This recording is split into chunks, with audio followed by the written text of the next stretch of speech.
시작하겠습니다. 로마서 7장 4절을 읽어볼게요. 그러므로 내 형제들아 너희도 그리스도의 몸으로 말미암아 율법에 대하여 죽임을 당하였으니 이는 다르니 곧 죽은 자 가운데서 살아나신 이에게 가서 우리로 하나님을 위하여 열매를 맺히게 하려 함이니라 그러죠. 지금 로마서 바울 서신서를 우리말로 옮기면서 바울의 그 마음과 바울 서신서의 그 절절한 바울의 마음을 번역에 담아내지 못하는 경우가 이런 경우예요. 지금 율법 남편이 죽었다 그러는데 다시 율법적으로 번역을 해요. 봐요? 예를 들면 이런 거예요. 그럼 내 형제들 너희도 그리스도의 몸으로 말미암아 몸을 통하여 율법에 대하여 죽음을 당하였으니 이는 다르니 곧 죽은 자 가운데서 살아나신 이에게 가서 우리로 하나님을 뭐하여 위하여 열매를 맺히게 하려 함이니라. 이게 처음의 법으로 돌아가잖아요. 율법 남편으로 돌아간 번역이잖아. 여기 뭐냐면 하나님을 위하여란 말이 없어요. 하나님을 위하여 열매를 맺히게 하려 함이니라. 그러니까 이 번역하는 사람들이 바울 서신서의 바울의 마음을 담아내질 못하고 있는 거예요. 이건 토데오예요. 하나님을 위하여가 아니고 역격이거든. 하나님에게서라는 말이 무슨 말이겠어요? 휘장이 찢기고 지성소에 있는 어제 어느 형제가 그러대. 이 시은좌 속죄소와 법계 안에 있는 생명의 빛 안에서 열매를 맺게 하려 함이지 하나님을 위하여 열매를 맺게 하려 함이라고 번역해 놓으니까 다시 뭐가 돼요? 율법의 강도 아래로 끌고 간다고. 이게 뭐예요? 이게 정신분열을 일으키게 하는 번역이라고. 그 하나님을 위해서 살겠대. 하나님을 위해서 살겠대.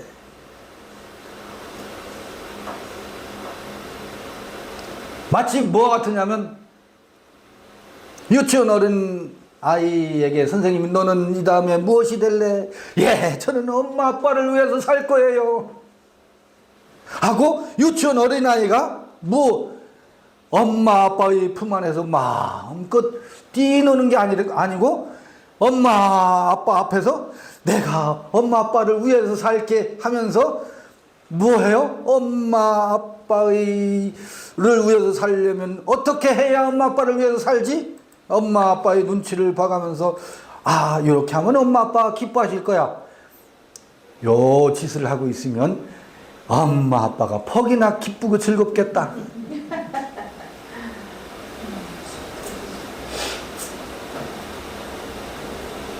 엄마 아빠의 품 안에서 마음껏 엄마 아빠의 무엇을 누리면서 그 듬뿍 사랑을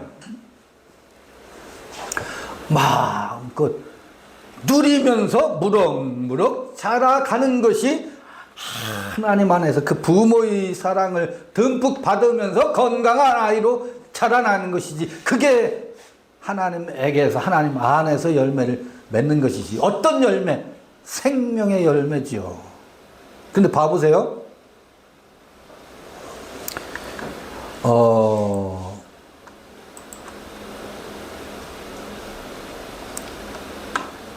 이게 죽은 자로부터 토에크네크론, 죽은 자로부터 살아난다 그러잖아요.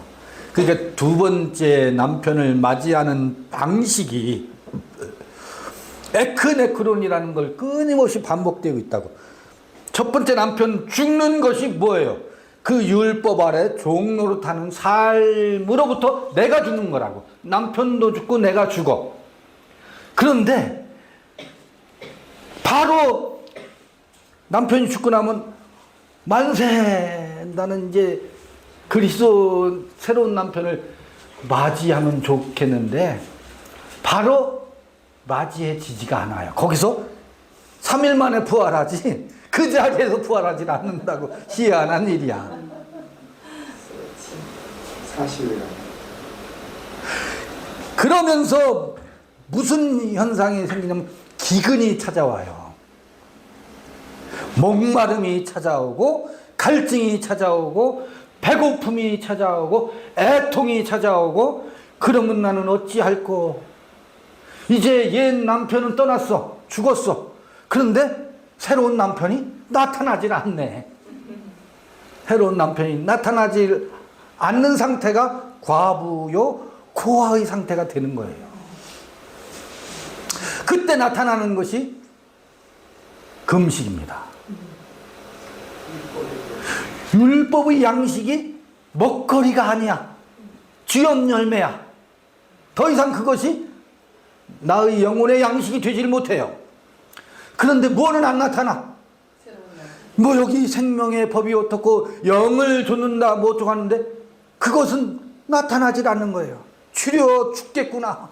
주려 죽겠구나. 사망의 터널, 죽음의 터널을 지나는 과정이 생겨나는데 이때에 그러면 여러분 귀신이 뭔지 아시겠죠? 내가 기둥 같은 서방으로 있었던 이 율법의 남편이 내가 아는 강도요 도적놈이요 그 율법이 내 안에 들어와서 뭐하고 있었어요? 집을 짓고 있었다고. 그러니까 뭐예요 그게? 그 율법이 그 남편이 우리를 지배하고 그러다가 죽었는데 폼은 왔는데 폼이 아니야.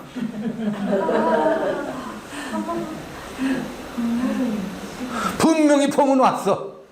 근데 보세요.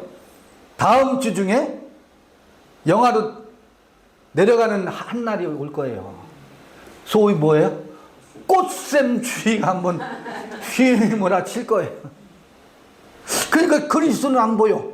그리스도라고 하는데 그 남편이 옛 남편이 예전엔 나를 그 살리는 기둥 같은 서방이었었지만 그게 무엇인 줄로 드러나냐면 그는 처음부터 살인자요 마귀다 거짓말하는 장이다 라고 하는 것이 드러나.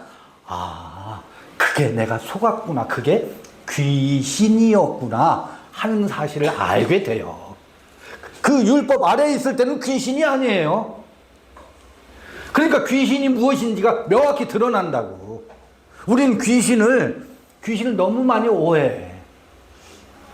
귀신이 무엇인지를 오해해. 뭐냐면 밤거리, 요즘은 전등불이 환하지만 밤거리를 가다 보면 뭐예요? 산 기슬 빛이 없는 그 공동묘지 가를 지나면 땀이 버석버석 나고 금방 어디서 그래서 정신이 기암을 하지. 정신이 혼미백산하지. 그런 어떤 존재로 귀신을 보고 있어요. 우리 그 민속 모든 민족에게 귀신의 개념이 그렇게 되어 있다고. 근데 이게 귀신이에요. 노모스가 이게 실체 아닌 실체 역할을 한다고. 그게 어느 때 드러나느냐면 귀신이 귀신으로 드러나는 때가 있어요. 아하, 그게 나의 존재와는 상관이 없는 이 허상으로 이 전통과 사회가 상속해 내려오고 있던 나를 죽이는 강도요 귀신이었구나 하는 것이 드러나요. 근데 그 귀신이 어느 때 쫓겨나가요? 율법 그리스도의 몸을 통하여 큰 네크론이 된다고. 우리가 죽을 때, 율법이 죽을 때 귀신이 쫓겨나는 거라고요. 헛개비에 우리가 사로잡혀서 그거에 휘둘리질 않는다고. 근데 귀신이 쫓겨났어. 근데 뭐가 안 찾아와? 얼른 좀 오시지. 안 오시네. 그리고 나는 뭐에 옛 습에 젖어 있고, 그게 길들여져 있거든. 내면화되어 있고 체화되어 있거든. 그 불현듯 남편을 그리워하면서 눈물 짓고 있어요. 그게 애통하는 상태입니다. 애통하는 자는 복이 있나니. 그 남편은 죽었어. 근데 그리움도 있어. 근데 그 남편하고 다시 재결합하기는 싫어. 묘한 감정이 있는 거죠. 그리고 그래,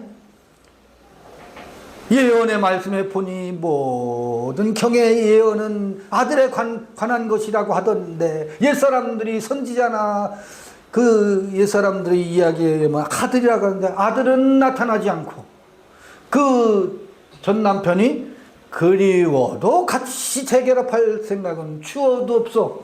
죽으면 죽었지? 안 되거든요. 근데 여기서 나오는 6장까지는 말을 어떻게 보면 쉽게 말했는데, 뭐냐면 사망에서 생명으로 옮기웠느니라 라고 간단하게 되어 있는 것 같은데, 사망에서 생명으로 옮기는 이 3일의 기간이 로마서 7장이거든요. 근데 이 3일의 기간을 거치면서 생명과 그리스도의 법이 나타나지 않고 청소는 되었는데, 처소를 예비했는데 이 예비한 처소에 주인이 안 나타나니까 누가 들어와요? 7 귀신이 들어온다고. 7 귀신이 뭐겠어요? 나는 이제 법의 사람이 아니다. 나는 내 마음대로 하는 것이, 나대로 사는 것이 뭐다? 나답게 사는 것이다 라고 오해의 기간이 있다고요. 참으로 묘한 일이에요.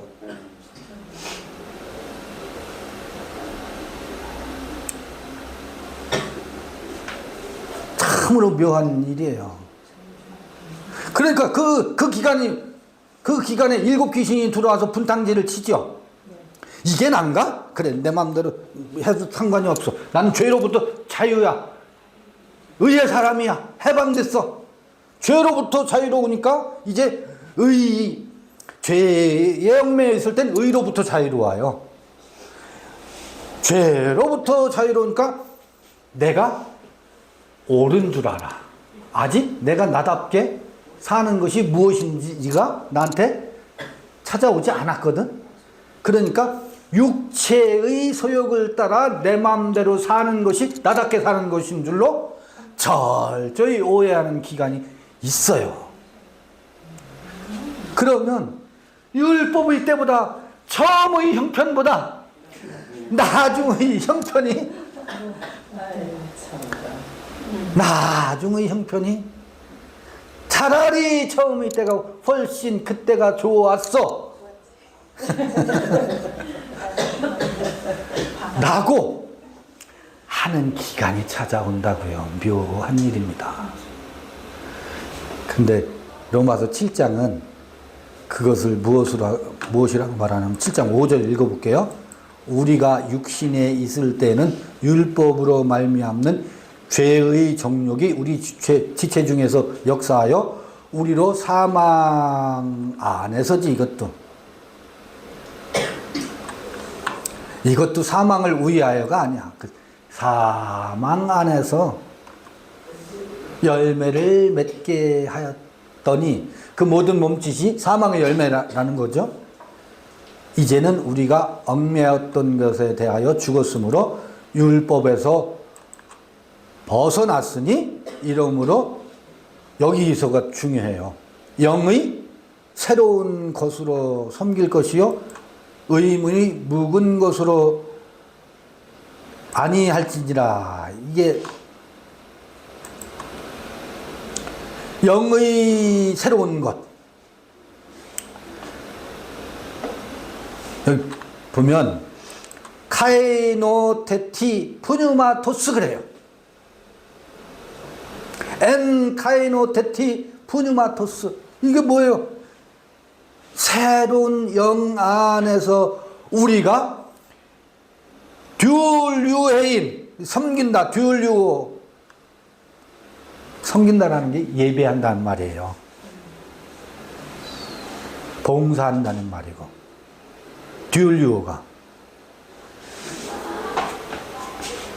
서로가 서로를 향해서 프로스 퀴네오는 제가 늘 말씀드린 프로스 퀴네오 예배하다는 지성소의 그 밝은 빛 아래에서 생명의 빛에 의해서 내 영혼이 어떻게 해요?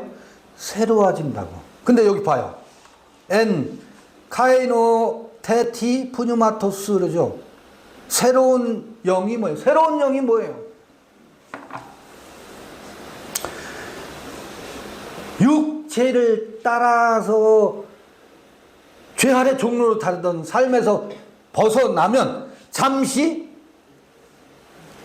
일곱 귀신이 판을 치던 때가 정신적으로 돌아와요. 정신적으로 그런 기간이 있어. 이 묘한 일이야. 우리의 의식이 그만큼 연약하다고 할까, 이기심이 승하다고 할까. 푸뉴마토스라고 하는 것은 이 새로운 영 안에서 예배한다라고 하는 것은 새로운 영을 좇아서 해요. 새로운 영을. 푸뉴마토스가 루아흐거든. 루아흐. 그러면 그건 하기오스 푸뉴마거든. 거룩한 영이거든요. 푸뉴마라는 것이. 왜 거기다 거룩이란 말이 붙을까? 거룩한 새로운 영 안에서 서로가 서로를 섬기는 일이, 그 영을 좇아서 사는 삶이 생명의 법 아래 있게 한다라고 하는데, 그게 뭐냐면 이제는 왜 거룩하냐면요, 봐요. 이전에는 저기 사망이 왕노릇 할 때는 율법이라고 하는 것은 그 시대의 문화와 그 전통에서 상속되어 왔던 요구와 법이 우리의 의식세계에 들어와서 이렇게 살아라, 저렇게 살아라, 이렇게 살아라, 저렇게 살아라. 타인이 나에게 뭐 하고 있어요? 요구하고 있다고. 난 그것에 부응하려고 했었다고. 그러니까 그 모든 법은 타인의 소리예요. 내 소리가 아닙니다. 근데 땅이 공허하고 혼돈하며 흑암이 깊음 위에 있다라고 하는 것은 오늘 지금 로마서 방식으로 말하면 일곱 귀신이 판을 치고 있는 상황입니다. 일곱 귀신이 판을 치고 있는 상황이라고. 근데 일곱 귀 정신 분열이지. 이게 난가? 이게 난가? 이게 난가? 이게 난가? 이게 난가? 이게 난가? 이게 난가? 이게 도대체 무엇이 나여 하는 게 일곱 갈래로 분열되어 있는 일곱 나가 있어. 거짓 나가. 그래서 혼고해졌을 때 비로소 타인이 우리에게 전수해 준 것이 아니라 내 안에서, 그러니까 그 수면 위에, 물 위에 하나님의 신이 수면 위에 운행하는 것이 그게 루아흐거든. 하나님의 신이 작동한다라고 하는 것은 그 일곱 소리와 상관이 없이 내 안의 지성소의 깊은 곳에서, 그게 하늘에서예요. 그 깊은 곳에서 이 일곱 귀신도 물이거든. 일곱 소리들이거든. 일곱 말씀들이고 들려오는 소리, 우리에게 요구하는 소리들, 그 위에 무엇이 내 안의 나만의 그 자각, 그건 뭐냐면 질문이에요. 이게 과연 그런가? 일곱 귀신 하나하나에 대해서 이게 과연 그러한가? 이게 너냐? 이게 너야? 그게 너야? 그건 너? 하면서 내 안에서 물음이 찾아오고 그 내 스스로의 생각이 자극돼요. 내 스스로의 의식 활동이 타인에 의해서 작동하는 것이 아니라 내 안에서 물음으로 물어지고, 그리고 아 그렇구나 라고 하는 것이 뭐하기 시작돼요? 작동된다고. 그래서 일곱 생각과 다르기 때문에 내 안에서 지성소 하늘의 소리가 들려와지고 그것이 물 위에 운행하기 때문에 그것은 일곱 생각과 어떻게 구분된다고. 일곱 생각, 일곱 그 혼돈과 공허와 흑암이 깊음 위에 있는 것이 속된 것이라면, 요것은 요 루아흐 그 다음에 이 새 푸뉴마토스는 뭐예요? 이게 새로운 것이라고요. 이게 각자 안에서 작동돼야 된다고. 나는 이제 율법 남편으로 벗어났으니까 난 마음대로 살아도 돼가 아니라 비로소 자기 존재의 소리, 자기 생각의 세계가 뭐 자극되고 작동되는 것을 쫓아서 사는 것이 자기 존재로 사는 거라고. 자기 됨됨이로 사라지는 길이 거기서부터 뭐 한다고요? 시작되고, 그것이 나에게 자유일 뿐만 아니라 생명의 싹을 키워가는 거예요. 내 안의 존재의 싹을.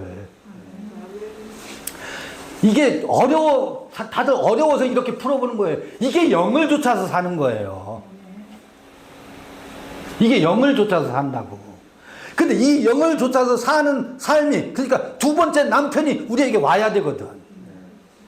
근데 이 두 번째 남편이 안 오니까 이 새로운 내 안에서 이 영의 생각을 쫓아서 활동하는 이 작동 버튼이 안 눌러져서 뭐 하냐면, 여기가 좋사오니 나는 법으로부터 벗어났으니 난 구원 받았어. 모두가 미안합니다. 요지랄하고 있어요.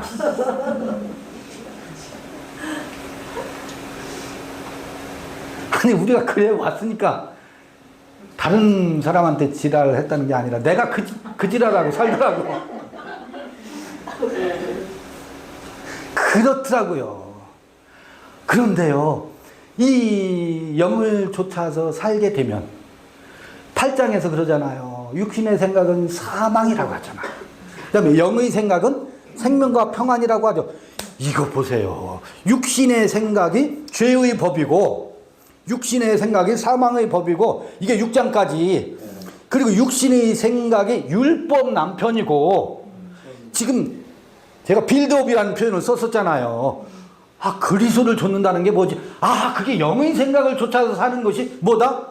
그리스도 안에서, 생명 안에서 산다라고 하는 것이 7장을 지나면서 8장에서 새로운 표현으로 등장하잖아요. 아하, 그리스도를 쫓아서 산다는 것이 그리스도께서 우리에게 그리스도시여, 오 그리스도시여 은총을 베푸소서, 우리에게 자비를 베푸소서 하는 게 아니라, 그건 그리스도를 새로운 우상으로 만들어 놓고 그 그리스도가 갑자기 우리에게 뭐 복을 내려주는 것인 줄 착각하는 거예요. 그 그리스도의 은혜를 입는다는 건 뭐예요? 내 안에서 뭐가 작동한다는 거예요? 영의 생각을 쫓아서 사는 삶이 버튼이 눌러져서 작동된다는 거거든.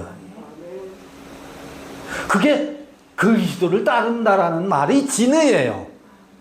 근데 사람들은 지금 뭐 하고 있어요? 그 그리스도가 우리에게 2000년 전 예수 그리스도가 부활하셔서 보좌 우편에 계셔가지고 그 위에서 인생들에게 뭐 하고 있는 줄 알아요? 복이 있을지어다. 아, 그 복 한 자락 좀 나한테 베푸소서. 이러고 있잖아요, 지금. 그 기름 부음은 어디에서 작동돼야 되는데, 우리 각자 안에서 영의 생각으로 내 안에 버튼이 눌러져서, 아하, 그 일곱 생각을 뭐 하고요? 일곱 귀신이 전해준 그 도구마들과 규칙들과 요구들과 생명에 반하는 육체의 생각을 쫓아서 사는 그 모든 세계가 들통이 나고 내 안에서 이게 작동돼야 돼요. 그래야 그리스도인이지. 그 기름 부음이 우리 안에서 작동돼야 된다고. 작동되면 교리를 줬지 않아요.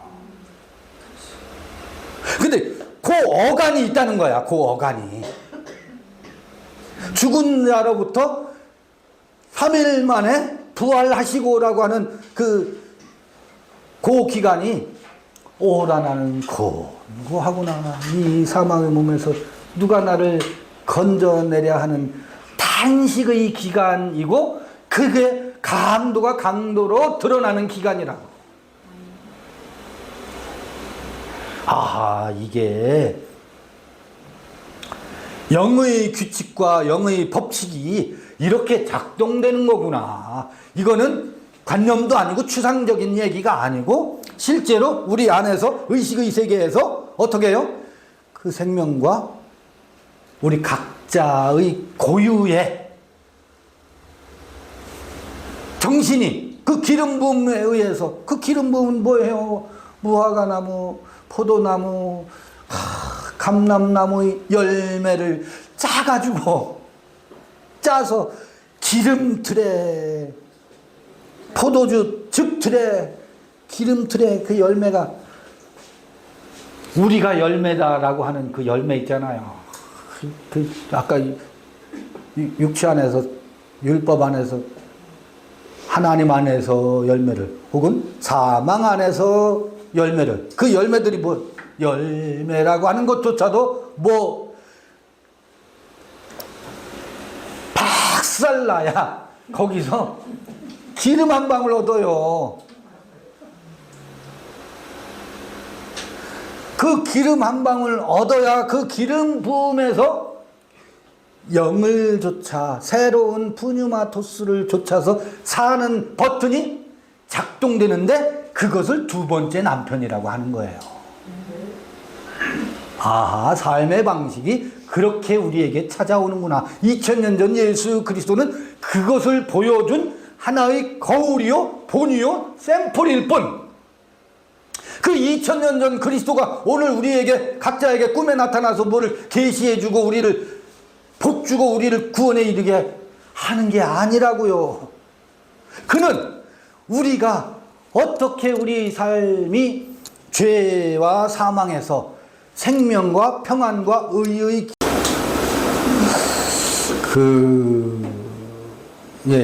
이어서 이를테면 율법이 떠나가고 나면 죄의식이 사라져요. 그 다음에 죄에 대해서 기억지도 않아요. 죄가 나를 지배하지 않습니다. 그것이 하나님의 의를 이루는 것은 아니에요. 그것은 뭐냐면 하나님의 의가 나타나는 알파일 뿐이에요.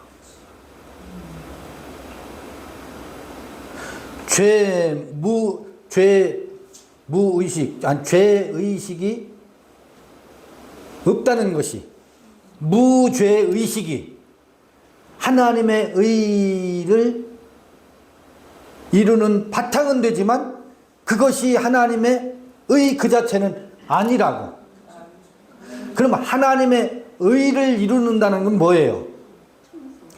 믿음이 와서 믿음으로 이르게 한다라는 말은 비로소 내가 나로, 내가 길로 진리로 생명으로 새 영의 활동이 시작되면서 그 영의 활동에 의해서 내가 나다움으로 어떻게 되는 꽃이 피어질 때를 일컬어서 하나님의 의가 우리 안에서 뭐 한다고요?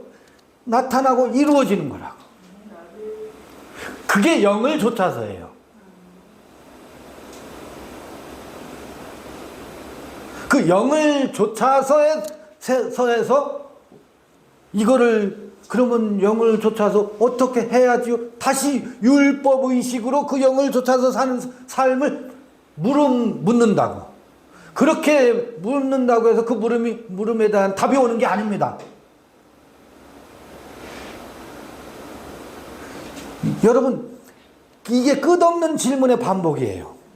사람들, 그럼 영을 쫓아서 어떻게 살아야죠? 영을 쫓아서 살기 위해서 금식 기도해야 할까요? 영을 쫓아서 살기 위해서 100일 기도를 해야 될까요? 철야 기도를 해야 할까요? 새벽 기도를 해야 될까요?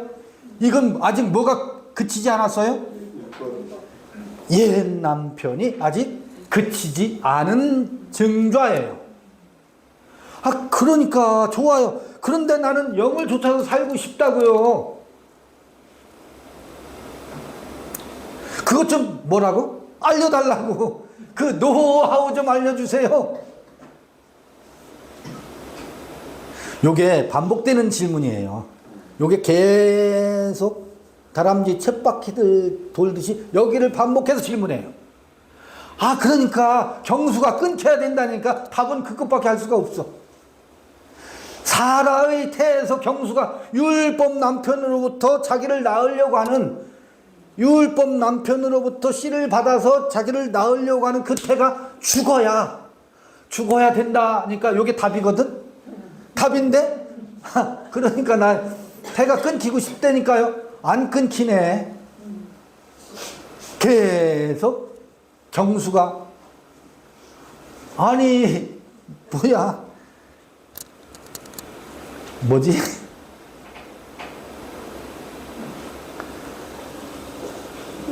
그 사축이 뭐죠? 사축이 아니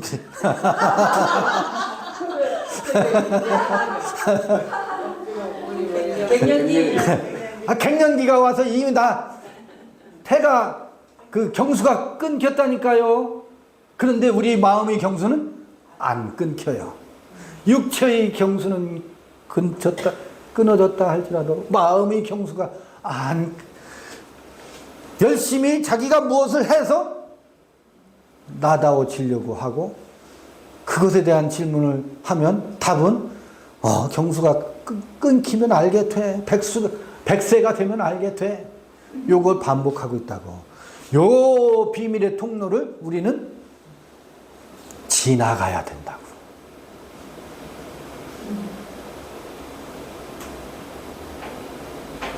그 비밀의 통로는 비밀이야. 비밀.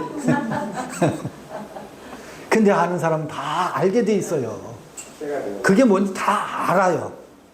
이거를 설명해야 될 이유가 없는데 그 질문을 반복하니까, 설명을 반복하다 보니까 어느 함정에 빠져. 그 함정에 빠진다고.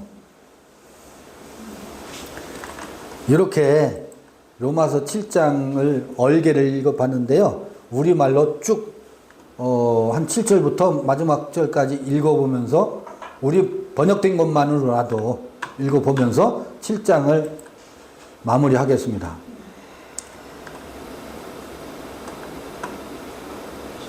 6절부터 볼까요? 이제는 우리가 얽매였던 것에 대하여 죽었으므로 율법에서 벗어났으니 이러므로 우리가 영의 새로운 것으로 섬길 것이요. 듀올리오라는 게 예배할 것이에요. 예배할 것이요. 예배라는 것이 서로가 서로를 배려하고 서로가 서로의 생명을 존중하는 거라고. 내가 생명이면 당신도 생명이야.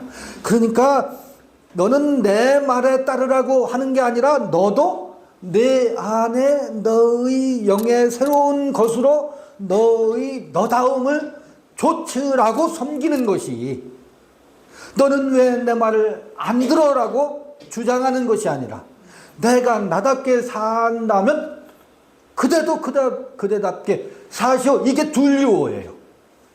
이게 영의 새로운 것으로 그를 뭐 하는 거예요? 섬기는 방식의 단초예요. 의문이 묵은 것으로 아니할지니라. 의문의 묵은 것이 뭐예요? 예전 방식으로 주장하고 통제하고 관리하고 너는 그렇게 살면 사람답지 못한 거야 라고 채찍을 휘두르는 게 아니라고. 그런즉 우리가 무슨 말 하리요? 율법이 죄냐? 그럴 수 없느니라. 아니 여지껏 율법은 죄요 사망이요 강도라고 하더니 여기서는 또 뭐래? 율법이 죄냐? 그럴 수 없느냐. 율법의 본령은 율법의 그 깊이에 들어가면 생명의 도가 거기에도 있거든요. 그런데 그 생명의 도가 도로 드러나는 것이 아니라 그 율법이 겉이 작동해서 죽이는 법으로 활동한다고. 율법으로 말미암조는 이게 내가 죄를 알지 못하였으니 곧 율법이 탐내지 말라 하지 아니하였다면 내가 탐심을 알지 못하였으리라. 이 율법의 세계 때문에 내가 위선으로 살고 내가 누군가의 종으로 살고 내가 나로 살지 못하는 것을 알게 하는 초등학문 아래에 있는 생명의 길로 인도하는 몽학 선생의 역할을 하였다면 율법은 죄라고 할 수 없다. 그 얘기를 하는 거예요. 그게 율법이 우리를 사망 아래 있게 하고 하는 것을 알게 했다면 그 율법이 우리 생명을 생명으로 드러나게 하는 역할 아니냐. 그러나 죄가 기회를 타서 계명으로 말미암아 내 속에서 각양 탐심을 이루었나니 이는 법이 없으면 죄가 죽은 것임이나 법이 없으면은요 죄가 죽어요. 내가 요구하는 것이 없으면 그도 나에게 내 요구에 따라서 아이고 잘했네 잘못했네가 없거든. 그게 없어요. 근데 나의 요구 때문에 그가 나의 요구에 부응하면 잘한 거고 부응치 못하면 잘못한 것이 되잖아요. 너 왜 그렇게 사니라는 말이 내가 그에게 법을 들이대면서 발생하는 거거든. 근데 그 요구가 없으면 죄가 없어요. 옳지 못함이 없다고. 전에 법을 깨닫지 못할 때는 내가 살았더니 계명이 이름에 죄는 살아나고 나는 죽었도다. 생명에 이르게 할 그 계명이 내게 대하여 도리어 사망에 이르게 하는 것이 되었도다. 이거 아까 충분히 설명드렸죠? 네. 생명에 이르게 할 그 계명이 내게 대하여 도리어 사망에 이르게 하는 것이 되었도다. 죄가 기회를 타서 계명으로 말미암아 나를 속이고 그것으로 나를 죽였는지라. 첫 남편이 나를 살려주는 줄 알았더니 강도더라. 이로 보건대 율법도 거룩하며 계명도 거룩하며 의로우며 선하도다. 이 기가 막힌 이야기예요. 이게 생명에 들어서서 돌아보면 그 도의 초도 나를 나되게 하는 기가 막힌 법으로 읽혀지는데 그러기 전에는 그 중간에서는 강도요 토족이요 마귀요 살인자 였던 것으로 한번 드러나고 생명에 도달했을 때야 그 살인자가 아니었다면 나가 되었을 리 만무하지 않는가. 이게 구원의 순례도라고 할까요? 그런즉 선한 것이 내게 사망이 되었느냐? 그럴 수 없느니라. 오직 죄가 죄로 드러나기 위하여 선한 그것으로 말미암아 나를 죽게 만들었으니 이는 계명으로 말미암아 죄로 심히 죄되게 하였음이니라. 우리가 율법은 신령한 줄 알거니와 나는 육신에 속하여 죄 아래 팔렸도다. 이게 설명을 필요로 할까요? 아니요. 나의 행하는 것을 내가 알지 못하노니 곧 원하는 이것은 행하지 아니하고 도리어 미워하는 그것을 함이라. 이거 참 묘한 일이야. 우리 아이들하고 엄마하고 밀당하는 거, 사춘기 아이들하고 밀당하는 거 보면 묘해요. 그 미워하는 것만 해. 만일 내가 원치 아니한 그것을 하면 내가 이로 율법의 선한 것을 시인하노니 나도 엄마 뜻대로 하고 싶은데 그게 안 돼요. 사춘기 아이는. 이제는 이것을 행하는 자가 내가 아니요 내 속에 거하는 죄이니라. 내 속 곧 내 육신에 선한 것이 거하지 아니하는 줄을 아노니 원함은 내게 있으나 선을 행하는 것은 없노라. 내가 원하는 바 선은 하지 아니하고 도리어 원치 아니한 바 악은 행하는도다. 내가 만일 내가 원치 아니하는 그것을 하면 이를 행하는 자가 내가 아니요 내 속에 거하는 죄인이라. 내 속에 거하는 죄라고 하는 것이 아까 7 귀신이 있었죠. 네. 또 요거를 비유로 말하면 느부갓네살의 신상이에요. 그게 내 안에 있는 사르크예요. 내 안에 타인이 느부갓네살이 우리 안에 집어넣어준 사람다운 삶은 이러한 것이다 라고 신상은 뭐로 되어 있어요? 그게 우리 몸이거든. 그 신상이 우리 안에 들어와 있어. 그게 육체를 따라 사는 거예요.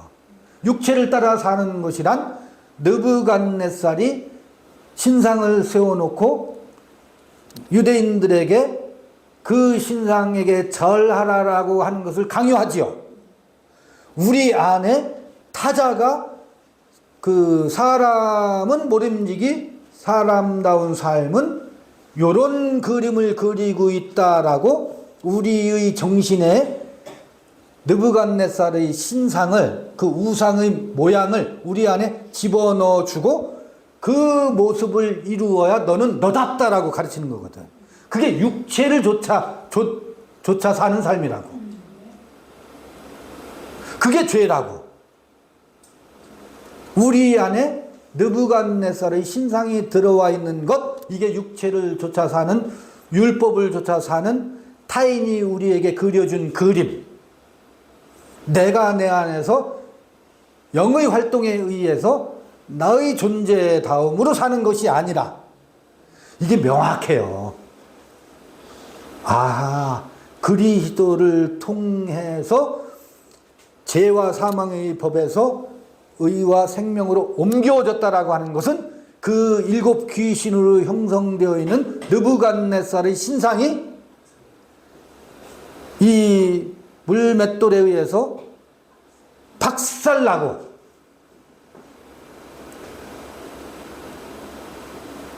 묵은 것이 아닌 영의 새로운 것을 조차 사는 것이, 아, 이게 그리스도가 내 안에, 내가 그리스도 안에, 아니면 혹은 영을 조차 사는 생명의 원리, 이것을 오늘날 표현으로 말하면 나의 존재가 비로소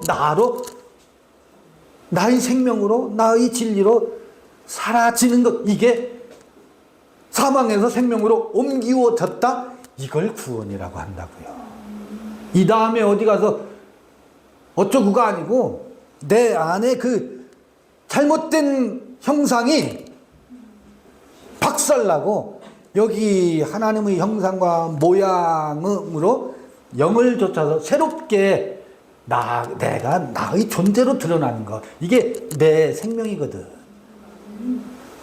여러분 각자 그 생명이 우리 안에서 사라지는 것, 이게 영을 좇는 바울이 말하고 싶은 이 편지에다가 절절히 반복해서 이렇게 표현하고 저렇게 표현하는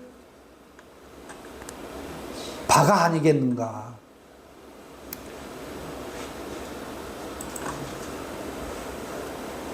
몇 절 읽었죠? 11절.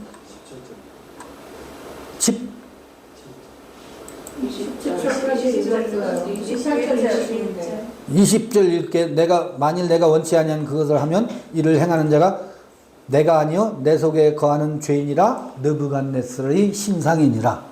이렇게 말을 바꿔봐도 되겠죠? 네. 하나님의 형상과 모양의 사람하고는 전혀 상관이 없는 타인이 집어넣어준 규칙. 그러므로 내가 한 법을 깨달았노니 곧 선을 행하기 원하는 나에게 느부갓네살의 신상이, 사람들이 우리에게 이렇게 사는 것이 마땅한 바다라고 가르쳐준 그 악이 함께 있는 것이로다. 이게 귀신이라고. 내 속사람으로는 하나님의 법을 즐거워하되 내 지체 속에서 한 다른 법이 내 마음의 법과 싸워 내 지체 속에 있는 죄의 법 아래로 나를 사로잡아 온 것을 보는도다. 아, 징글징글하죠 이게. 타인이 우리에게 집어넣어준, 느부갓네살이 집어넣어준 그 신상이 계속 우리를 잡아채. 그래서 오라 나는 곤고한 사람이로다. 이 사망의 몸에서 누가 나를 건져내랴. 이 유명한 바울의 탄식이 우리 안에 두 존재의 갈등을 아주 잘 묘사하는 거고, 우리 주 예수 그리스도 말미암아 하나님께 감사하리로다. 그런즉 내 자신이 마음으로는 하나님의 법을, 육신으로는 죄의 법을 섬기노라. 육신으로가 뭐겠어요? 그 육신 사르크가 느부갓네살의 신상을 쫓아 사는 것이 그게 육신이거든. 이 육신이 아니에요. 우리 정신세계의 그 사르크를 얘기하는 거지.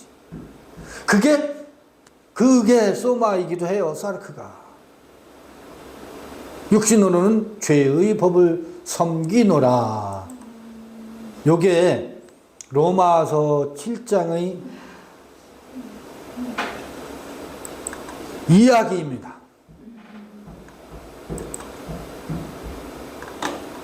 이렇게 성큼성큼 로마서 7장을 읽어봤어요. 충분히 설명을 해주셔가지고 문제가 없었어요. 그렇죠. 그냥 이건 그냥 아하 그런 마음으로 이렇게 편지를 썼겠구나. 물론 이게 또 바울의 마음을 제가 어떻게 대변할 수 있겠어요. 대변인도 아니고. 그냥 이렇게 한번 엿보는 거지. 이 편지의 진의가 무엇일까 하고 엿보는 거지. 누구나 각자가 또 각자의 자리에서 편지를 받으면 그 편지 읽는 것이요. 각자의 상태에 따라서 뭐예요? 읽는 맛이 다 달라요. 느낌이 다 달라요. 부모님 전상서라고 자식이 부모를 향해서 편지를 보냈어요. 객재 나간 자식이. 편지를 받았을 때 읽을 때 느낌이 다르고요. 이거를 어디 책 갈피 속에 넣어뒀다가 3년 후에 읽으면 또 다르고 30년 후에 이사하다가 책꽂이에서 툭 30년 전에 부모님 정상서에서 보내왔던 편지가 툭 떨어졌어. 그때 읽을 때의 감동은 또 달라요. 그 아들의 편지는 동일한 편지잖아요. 우리 10명이 읽으면 10명 다 느낌이 다 달라요.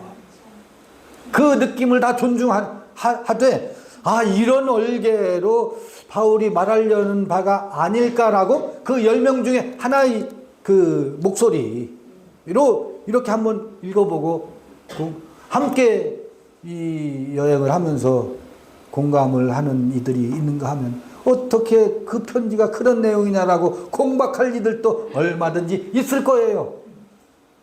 그건 또 뭐라고 하겠어요? 아, 네. 네. 어찌 하겠습니까? 우리는 그 삶을 우리는 살고 우리가 있는 방식이 이게 참 해석이다 라고 말하면 우리가 동일한 오류와 올무에 빠져요. 그냥 이렇게 읽어보면서 이 시간 우리의 길을 갈 뿐이지. 수고하셨습니다. 이것으로 마치겠습니다.